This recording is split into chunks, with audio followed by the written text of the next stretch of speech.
오늘은 마태복음 24장 15절을 보겠습니다. 멸망에 가증한 것. 예수님은 성전이 무너지고 복음의 시대가 되면 재난의 시작으로 자칭 그리스도라 하는 사람들이 나타나고 진리의 말씀과 비슷한 다른 복음으로 사람들을 미혹하는 거짓 선지자들이 나타난다는 것이며, 기근과 지진이 일어나면 큰 혼란이 빠지는 것처럼 다른 복음이 홍수를 이루어 진리의 말씀을 찾기가 어려워지고, 이 말씀 저 말씀을 듣다 보면 모두 진리의 말씀처럼 들리기 때문에 혼란이 생겨 기근과 지진이 일어나는 것처럼 큰 혼란에 빠지게 된다는 것입니다. 그래서 사랑이 식어진다는 것으로 하나님이 타락한 자신의 백성을 십자가에서 사랑하신 그 사랑을 아는 사람들이 적어진다는 것입니다. 이러한 환경 속에서도 예수님을 믿는 믿음을 끝까지 지키는 사람은 구원을 받는다는 것이며, 도피처인 예수님께 피하는 자는 구원을 받는다는 것입니다. 이러한 말씀에 이어서 본문은 그러므로 하며 시작하는데, 이 말씀은 자칭 그리스도라 하는 사람과 거짓 선지자가 나타나 다른 복음으로 미혹하는 자가 있으면 도피성으로 피하라는 말씀으로 이어가는 말씀인데, 오늘은 멸망에 가증한 것이 무엇인지 알아보도록 하겠습니다. 본문 15절을 보겠습니다. 마태복음 24장 15절. 가장 큰 환난, 그러므로 너희가 선지자 다니엘이 말한 바 멸망에 가증한 것이 거룩한 곳에 선 것을 보거든 읽는 자는 깨달을진저. 예수님이 다니엘서를 인용하여 말씀하시는 배경부터 살펴봅니다. 예수님은 기도하는 내 집을 강도의 소굴로 만들었다며 돌 위에 돌 하나도 남기지 않고 성전을 무너뜨리신다고 말씀하셨습니다. 이 말씀의 의미는 눈으로 보이는 성전은 참 형상이신 예수님의 모형과 그림자에 불과한 것으로, 우리의 죄를 대속해줄 온전한 제물 대신 예수님이 오실 것을 소망하며 살라고 성전을 곧 율법을 주셨는데, 이스라엘 백성들은 성전에 제물만 드리면 된다는 생각으로 하나님을 섬기고 있다는 것이며, 이제는 성전에 참 형상이신 예수님이 오셨으므로 눈으로 보이는 성전은 필요치 않으므로 무너뜨리신 것입니다. 이 말씀은 사람 스스로가 하나님의 뜻인 진리의 말씀을 깨닫지 못하여 구원을 받을 수 없다는 뜻이며, 이제는 그런 처지에 있는 자들을 하나님이 구원해 주신다는 뜻인 것입니다. 이 말씀이 기도하는 내 집을 강도의 소굴로 만들었으므로 성전을 무너뜨리신다는 의미인 것입니다. 실제로 율법의 말씀대로 성전에 제물만 드리고 있는 자들에게 하나님은 이렇게 말씀하십니다. 이사야 1장 10절에서 14절을 보면, 이사야 1장 10절. 너희 소돔 간원들아, 여호와의 말씀을 들을지어다. 너희 고모라의 백성아, 우리 하나님 법에 귀를 기울일지어다.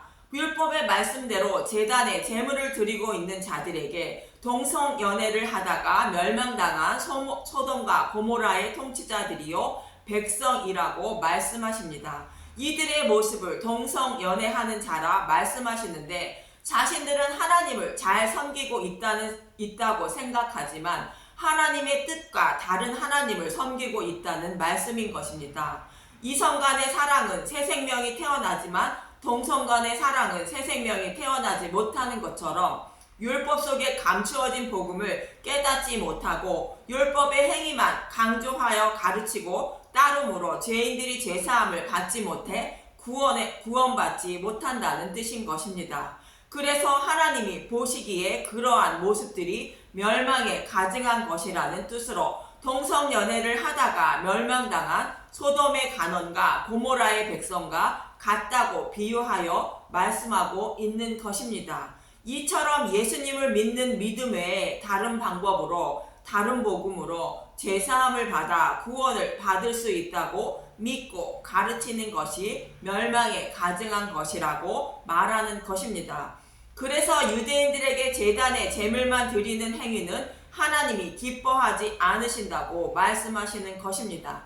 이사야 1장 11절. 여호와께서 말씀하시되 너희의 무수한 제물이 내게 무엇이 유익하뇨? 나는 순양의 번제와 살찐 짐승의 기름에 배불렀고 나는 숫송아지나 어린 양이나 순념소의 피를 기뻐하지 아니하노라. 아무리 제물을 많이 드리고 예배를 드린다고 할지라도 다른 복음을 전하여 새로운 피조물로 거듭나지 못하게 한다면 멸망에 가증한 것이 되므로 하나님이 받지 않으신다는 것입니다. 호세아 선지자는 6장 6절에 하나님은 제사를 원치 않고 하나님을 아는 것을 원한다고 말씀하고 있습니다. 호세아 6장 6절 나는 인애를 원하고 제사를 원하지 아니하며 번제보다 하나님을 아는 것을 원하노라.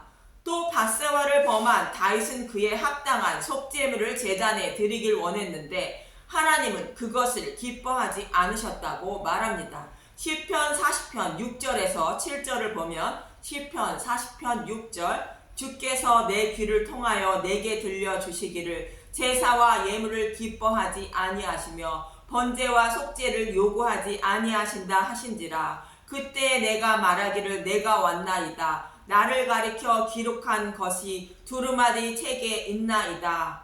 두루마리 책에 기록한 말씀대로 내가 왔나이다 라는 말씀은 성경에서 약속하신 말씀대로 죄인들이 죄를 대속하여 주시기 위하여 예수님이 오셨다는 뜻입니다. 그 예수님이 오셔서 다윗이 밧세바를 범하고 그의 남편 우리아까지 살인한 모든 죄를 대속해 주셨으므로 이처럼 성전의 제단에 드리는 제물들은 장차 대속제물로 오실 예수님의 모형과 그림자에 불과한 것입니다. 그래서 예수님은 모형과 그림자에 불과한 성전을 무너뜨리시는 것이며 하나님도 율법에 의해 제단의 제물만 드리는 것을 싫어하신다고 말씀하고 있는 것입니다.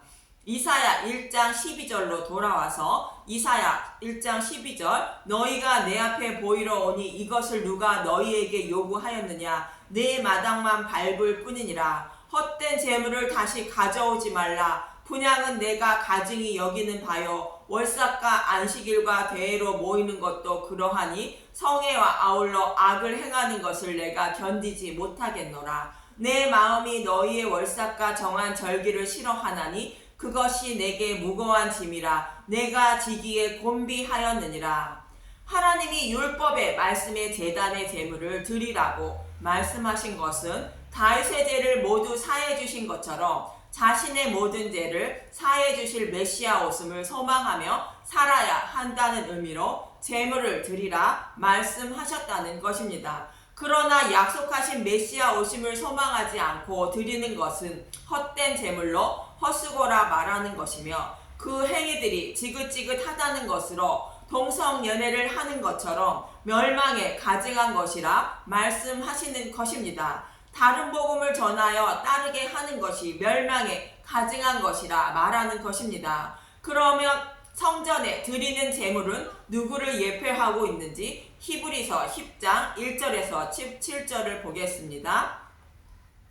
히브리서 10장 1절 율법은 장차 올 좋은 일의 그림자일 뿐이요 참 형상이 아니므로 해마다 늘 드리는 같은 제사로는 나오는 자들을 언제나 온전하게 할 수 없느니라. 율법에 정해진 대로 아무리 제단의 속죄 제물을 드려도 죄사함을 받지 못한다는 말씀으로 그 제물은 장차 오실 참 제물이신 예수님의 모형과 그림자에 불과했다는 것입니다. 만약 제단의 제물을 드려서 죄를 온전하게 사함 받았다면 예수님이 오실 필요가 없다는 것입니다. 히브리서 10장 2절 그렇지 아니하면 섬기는 자들이 단번에 정결하게 되어 다시 죄를 깨닫는 일이 없으리니 어찌 제사 드리는 일을 그치지 아니었으리요. 그러나 이 제사들에는 해마다 죄를 기억하게 하는 것이 있나니 이는 황소와 염소의 피가 능히 죄를 없이 하지 못함이라. 하나님이 율법을 주신 이유를 사도 바울은 죄를 깨닫게 하여 그리스도를 찾게 하기 위하여 주셨다는 것으로 성전에 제물을 드리는 것을 통하여 나의 죄를 대속해 주시기 위하여 오실 예수님을 소망하며 살아가게 하기 위하여 율법으로 제단에 합당한 제물을 드리라 말씀하셨다는 것입니다. 그러나 이제는 참 제물 대신 예수님이 오셨으니 율법에 의해 드리는 제물은 필요치 않다는 것입니다. 히브리서 10장 5절 그러므로 주께서 세상에 임하실 때 이르시되 하나님이 제사와 예물을 원하지 아니하시고 오직 나를 위하여 한 몸을 예비하셨더라. 번제와 속죄제는 기뻐하지 아니하시나니 이에 내가 말하기를 하나님이여 보시옵소서. 두루마리 책에 나를 가리켜 기록된 것과 같이 하나님의 뜻을 행하러 왔나이다 하셨느니라. 주께서 세상에 임하실 때에는 예수님의 초림을 말하는 것으로 밧세바를 범하고 죄를 사함받는 시편 40편의 말씀을 인용한 말씀입니다. 이 말씀을 이루시기 위하여 오셨다고 예수님은 요한복음 12장 23절에서 27절에 이렇게 말씀하십니다. 요한복음 12장 23절 예수께서 대답하여 이르시되 인자가 영광을 얻을 때가 왔도다. 내가 진실로 진실로 너희에게 이르노니 한 알의 밀이 땅에 떨어져 죽지 아니하면 한 알 그대로 있고 죽으면 많은 열매를 맺느니라. 예수님이 십자가에서 대속 제물로 죽으시고 부활하실 때가 되었다는 것으로 예수님이 대속 제물로 죽으시고 부활하지 않으시면 구원받을 자가 아무도 없다는 것이며 예수님이 대속 제물로 죽으시고 부활하시면 천하 만민을 구원하신다는 뜻으로 많은 열매를 맺는다고 말씀하시는 것입니다. 아브라함은 이 약속의 말씀을 믿고 사라와 자신의 매장지가 될 밭이 딸린 막벨라 굴을 산 것으로 장차 자신의 후손으로 오실 예수님이 죽으시고 부활하심으로 자신도 생명으로 부활하실 것을 믿고 죽어서도 그 모습을 기다리겠다고 아브라함은 밭이 딸린 굴을 산 것입니다. 요한복음 12장 25절 자기의 생명을 사랑하는 자는 잃어버릴 것이요 이 세상에서 자기의 생명을 미워하는 자는 영생하도록 보존하리라. 사람이 나를 섬기려면 나를 따르라 나 있는 곳에 나를 섬기는 자도 거기 있으리니 사람이 나를 섬기면 내 아버지께서 그를 귀히 여기시리라. 지금 내 마음이 괴로우니 무슨 말을 하리요? 아버지여 나를 구원하여 이때를 면하게 하여 주옵소서. 그러나 내가 이를 위하여 이때에 왔나이다.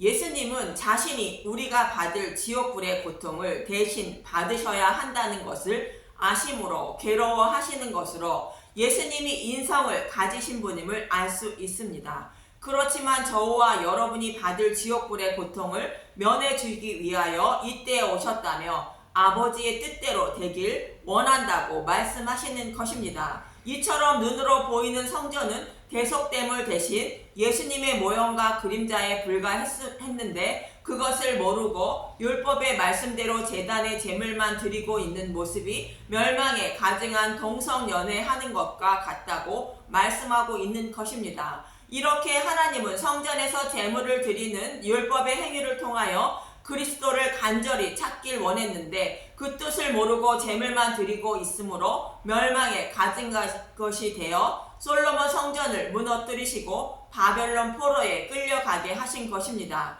그런데 포로에 끌려간 백성들은 성전이 무너지고 포로에 끌려온 자신들의 모습을 보고 하나님이 자신을 버렸다고 생각한 것입니다. 그러나 하나님은 자신의 백성을 버리지 않고 함께하고 있으며 반드시 약속의 땅으로 돌아가게 하실 것임을 에스겔 선지자와 다니엘 선지자를 통하여 위로의 말씀을 전하신 것이 에스겔서와 다니엘서입니다. 이렇게 꿈과 희망이 없는 백성에게 꿈과 희망을 주기 위하여 다니엘과 그의 친구들의 사건인 7배나 뜨거운 불속과 사자 굴속에서 건짐을 받는 모습을 보여주셨고 이스라엘 백성들을 포로로 잡아온 느부갓네살 왕을 들신과 함께 살면서 소처럼 풀을 먹으며 살게 하신 것입니다. 그리고 다니엘 7장부터는 이스라엘을 둘러싼 미래에 일어날 일을 환상을 통하여 계시해 주시는데 바벨론 포로에서 돌아간 때부터 예수님의 초림 때까지와 예수님의 초림으로부터 재림 때까지의 두 그림을 겹쳐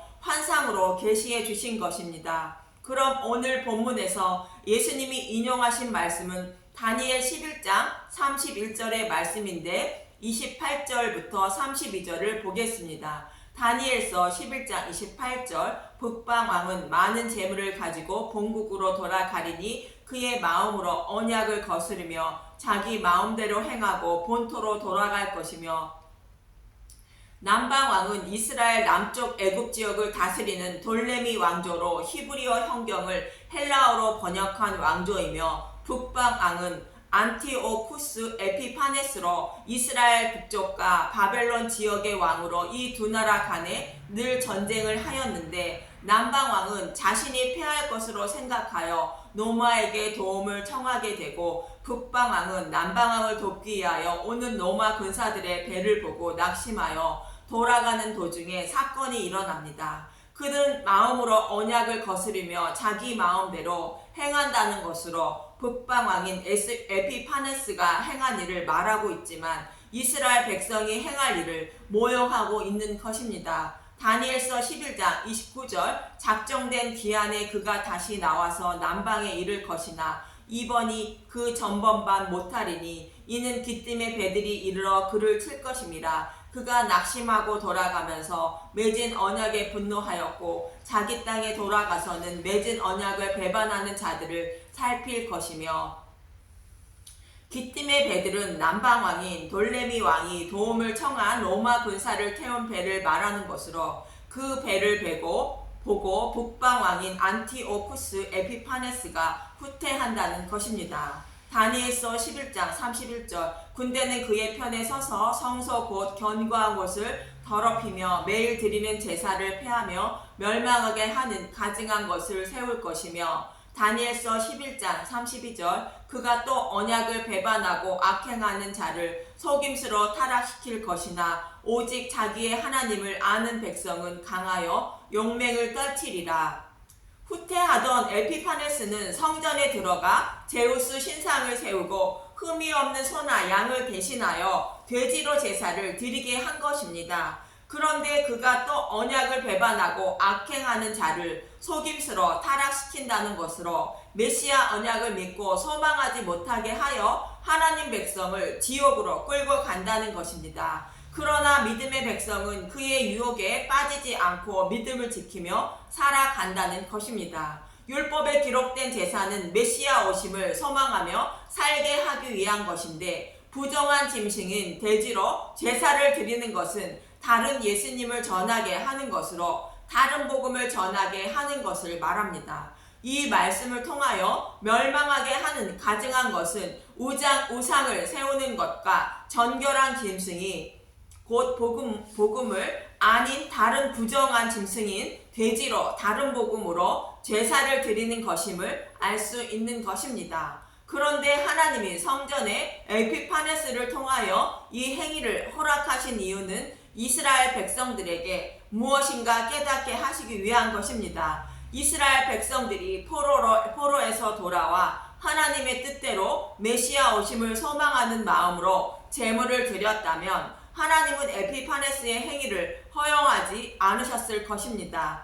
포로에서 돌아온 이스라엘 백성들은 조상들이 포로에 끌려간 이유가 율법을 온전히 지키지 못했기 때문이라 생각하고 하나님이 주신 율법을 더욱 잘 지키자는 운동이 일어났으며 이때 생겨난 사람들이 바리새파인 바리새인인 것입니다.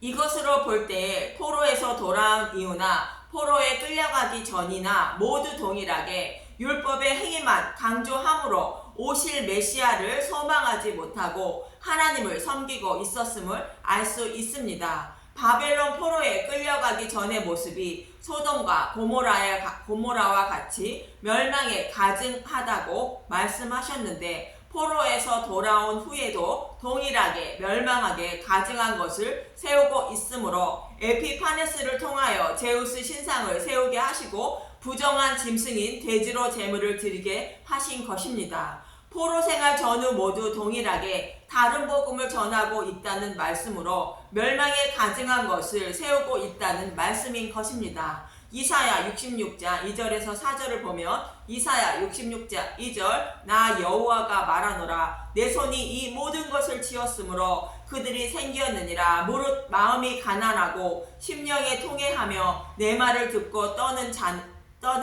그 사람은 내가 돌보려니와 이사야 66장 3절 소를 잡아 드리는 것은 살인함과 다름이 없이 하고 어린 양으로 제사를 드리는 것은 개의 몫을 꺾음과 다름이 없이 하며 드리는 예물은 돼지의 피와 다름이 없이 하고 분향하는 것은 우상을 찬송함과 다름이 없이 행하는 그들은 자기의 길을 택하며 그들의 마음은 가증한 것을 기뻐한즉 이사야 66장 4절 나 또한 유혹을 그들에게 택하여 주며 그들이 무서워하는 것을 그들에게 임하게 하리니 이는 내가 불러도 대답하는 자가 없으며 내가 말하여도 그들이 듣지 않고 오직 나의 목전에서 악을 행하며 내가 기뻐하지 아니하는 것을 택하였음이라 하시니라. 율법으로 죄인임을 깨닫고 지옥불에 들어가야 한다는 것을 알고 괴로워하는 자는 하나님이 돌보신다는 것입니다. 그러나 율법으로 죄인임을 깨닫지 못하고 장차 오실 메시아를 소망하지 못하는 자가 드리는 제물과 예물과 찬송은 우상에게 드리는 것과 같다는 것으로 그것을 택한 자들을 심판하신다고 말씀하시는 것입니다. 3절에서 보면 그들이 드리는 예물은 돼지의 피와 다름이 없다고 말씀하고 있는 것입니다. 이처럼 이스라엘 백성들이 제단의 제물을 드리는 것은 예수님의 모형과 그림자일 뿐이며 이런 행위는 멸망하게 하는 가증한 것에 불과한 것입니다. 이처럼 예수님이 다니엘서를 인용하신 것은 기도하는 내 집을 강도의 소굴로 만들어 도리에 돌 하나도 남기지 않고 무너뜨리시는데 그것을 다시 세우지 말라는 뜻으로 하시는 말씀인 것입니다. 멸망에 가증한 것을 세워 솔로몬 성전을 무너뜨리셨는데 포로에서 돌아온 후에도 여전히 멸망한 가증한 것을 세우고 있다는 말씀이며 에피파네스를 통하여 돼지로 제사를 드리게 허용한 것으로 무너진 여리고 성을 다시 세우고 있다고 말씀하시는 것입니다. 그래서 이제는 율법 속에 감추어진 복음을 십자가에서 밝히 드러내어 생명의 양식으로 남겨주셨으니 그 복음의 말씀만 전하여 먹고 마셔야 한다는 것이며 멸망에 가증한 것을 거룩한 곳에 세우지 말라는 것으로 만약 그것을 세우는 것을 보면 도망하되 조금도 미련을 두지 말고 도망하라고 본문 16절부터 말씀하시는 것입니다. 정리를 하면 멸망에 가증한 것이 거룩하게 선 것은 말씀을 맡은 자들의 입에서 진리의 말씀이 선포되지 않고 다른 복음이 선포되는 것을 말합니다. 예수님의 죽으심과 부활인 십자가만 전해야 하는데 귀를 즐겁게 하는 듣기 좋은 말과 만사 형통한다며 세상에 부자 되는 방법을 예수님과 함께 전하는 것과 이것도 하고 저것도 해야 하나님이 기뻐하며 복을 받을 수 있다고 전하는 것이 다른 복음이며 멸망에 가증한 것을 세우는 것입니다. 복음의 진리의 말씀은 무교병을 말하는 것으로 어린 양의 죽음을 통하여 바로의 노예에서 해방된 것처럼 예수님의 대속을 통하여 죄사함을 받아 구원을 받는 것을 말하고 다른 복음은 무교병의 맏을 내기 위하여 다른 것을 첨가한 유교병을 말하는 것으로 조금이라도 다른 것을 해야 구원의 복을 받는다고 전하는 것을 말하며 조금이라도 다른 것을 해야 구원의 복을 받는다고 전하는 것과 듣기 좋은 말과 그럴듯한 말로 유혹하는 것을 말합니다. 저와 여러분도 멸망에 가증한 것에 유혹되어 심판을 받지 않기 위해서는 전신갑주를 입어야 하는 것이며 전신갑주를 입기 위하여 매일 복음의 말씀을 보고 들으며 진리의 말씀을 알기에 힘쓰고 애써야 하는 것입니다. 그래서 전신갑주를 입어 멸망에 가증한 것을 전하는 뱀의 유혹에 흔들리지 않고 도피처인 예수님 안에 안전하게 거하는 저와 여러분이 되시길 간절히 기도합니다. 감사합니다.